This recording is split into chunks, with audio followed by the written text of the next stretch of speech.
Vamos a presentar un informe ahora para ir conociendo algunos poderes dentro de la provincia de Santa Fe, que son muy importantes y que se conocen poco. En este caso vamos a hablar un poco de la Corte Suprema de Justicia de la provincia de Santa Fe. Nos va a dar una mano para eso Garrett Edwards. Garrett, ¿cómo te va? Buenas noches. Buenas noches, ¿Cómo Marcelo. estás? ¿Bien? ¿Todo bien, vos? Bien. ¿Preparaste informes o un informe de la Corte para saber un poquito quién es quién? Sí, me ahí parece dentro, ¿no? el primer punto, ¿no? Para que la gente del otro lado, Marcelo, empiece a conocerles las caras a gente que está hace mucho en la Corte Suprema de Santa Fe. Sí, y que tiene poder. Mucho, el Poder Supremo, te diría. El Poder Supremo. ¿Querés que veamos el informe? Por favor. A ver, vamos.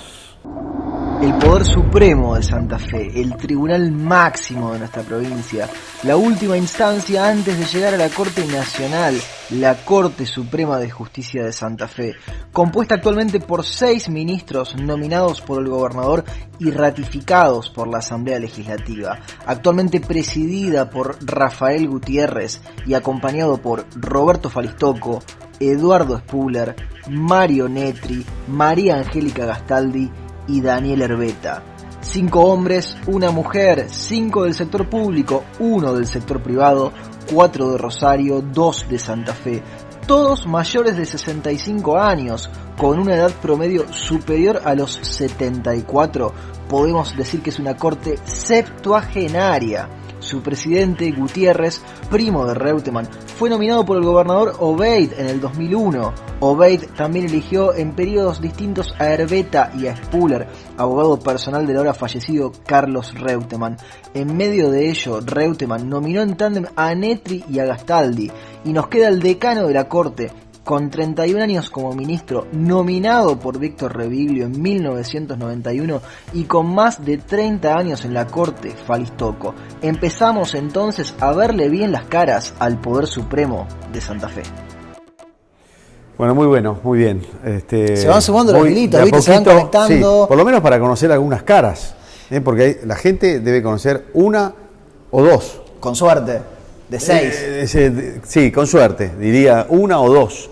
Por lo menos para saber quién y ahí es. lo tenemos ahí en pleno, tenemos. ¿no? A la Corte, lo tenemos ahí a Rafael Gutiérrez a un costadito al lado de María Angélica Gastaldi. Rafael Gutiérrez lo mencionamos porque es el actual presidente. Es el actual presidente, lo podemos mencionar también porque ha quedado trabado en un montón de cosas que no tienen tanto que ver con la justicia, que tienen más que ver con la política. Mucho de política. Y con el entrelazado ese en el que ya lo vamos a hablar en algún otro momento. Porque la red se va tejiendo ahí, ¿no? Por eso, pero está el establishment, lo que yo llamo el club.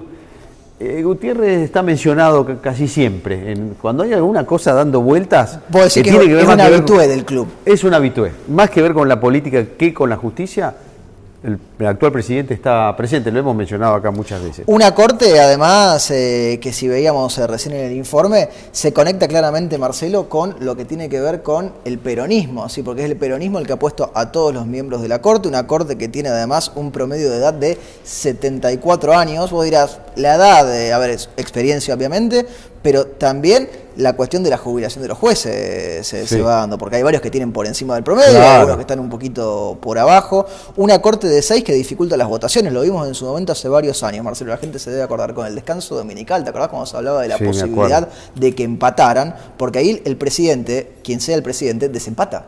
Sí, una corte que ha tenido menos problemas vinculados con lo estrictamente judicial que con la cuestión política. Si nos ponemos a revisar, no ha tenido grandes debates o grandes inconvenientes vinculados estrictamente con lo técnico y con lo jurídico, sino más bien con lo político, otra vez. Los grandes fallos de la Corte de la provincia, ¿cuáles son? Esos que han definido cuestiones técnicas, si uno quiere realmente saber, no los tenemos, Marcelo. No, claro.